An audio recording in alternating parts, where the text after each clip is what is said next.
Hi guys, welcome to How to Solutions YouTube channel. In today's video I'm going to show you how you can make a playlist on Spotify. Before getting into this video, must subscribe to our YouTube channel and click on the bell icon. So the first step you need to do is to open Spotify. Once you open Spotify, you simply need to click on your library in the bottom, and then you need to click on the plus icon in the top right and give your playlist a name. So I'm going to name How to Solutions for example. Okay, then you need to click on create. So as you can see that playlist is created, and then you need to click on add songs, and now you can add songs into your playlist. So I'm going to add 3 to 4 songs to show you.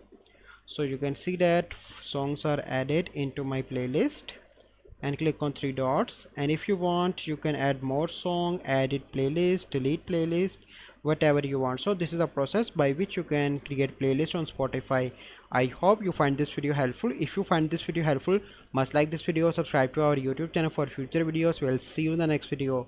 Thank you, have a good day.